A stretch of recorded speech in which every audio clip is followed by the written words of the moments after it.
Hola, mi nombre es José Junior Fernández Munive.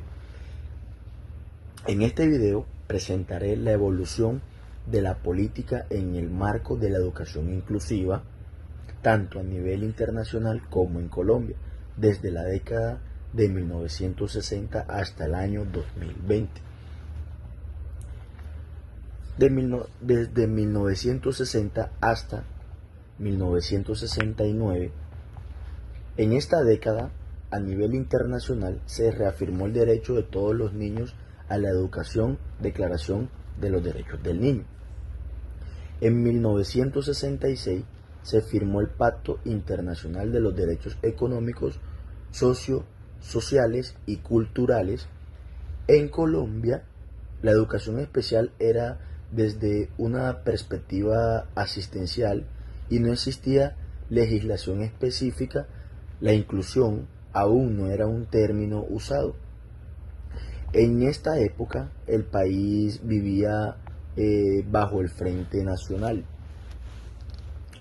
Entre 1970 hasta 1979, la UNESCO impulsó la equidad educativa.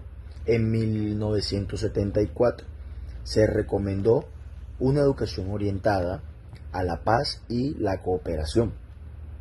Colombia inició programas piloto de educación y emitió el decreto 088 de 1976.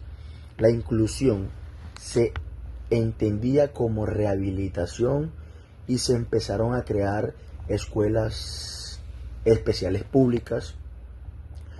Contextualmente, hubo una reforma educativa importante en 1974.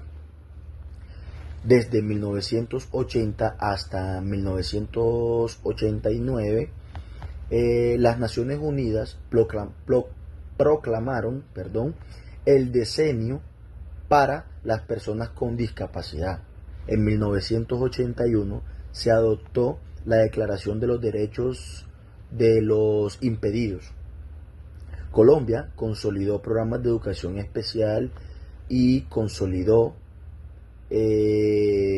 expidió el decreto 1006 de 1984. El concepto de inclusión empezó a transformarse en integración educativa. A nivel nacional, el país enfrentaba una fuerte crisis política y social. Desde 1990 hasta 1999, en 1990 se llevó a cabo la Conferencia Mundial de Educación para Todos en Yomtien, que promovió la educación básica universal en Colombia y vivió un momento clave con la Constitución de 1991 y la Ley General de la Educación de 1994 reconoció la atención a la diversidad.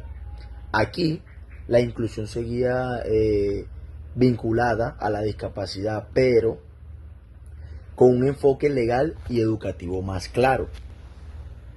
Desde el 2000, entre el 2000 y el 2009, en el año 2000, la Conferencia de Dakar reafirmó los compromisos de inclusión en Colombia, aunque la aplicación fue parcial, digámoslo así.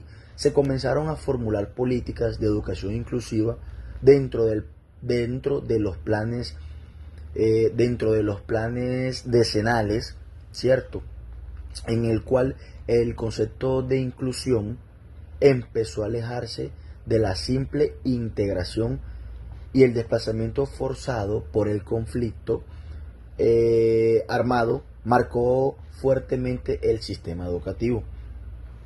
Entre 2010 y 2020, con los Objetivos de Desarrollo Sostenible, especialmente el ODS 4, se reforzó la importancia de la educación inclusiva y de calidad, ¿verdad?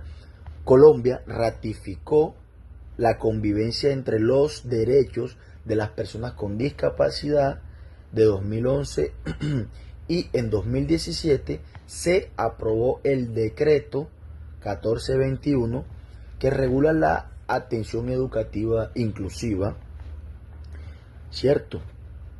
Aquí la inclusión se amplía a la diversidad en general de la discapacidad, etnia y género, ruralidad. Un hecho histórico clave fue el acuerdo de la paz con la FARC en el 2016, que abrió muchísimas posibilidades para mejorar el acceso educativo en zonas históricamente afectadas, ¿sí? Para concluir, como vimos en el concepto de inclusión, cómo ha evolucionado de una visión asistencial, ¿cierto? Centrada en la discapacidad hacia una mirada más amplia, basada en derechos y diversidad. Eso fue todo. Gracias por ver este recorrido histórico.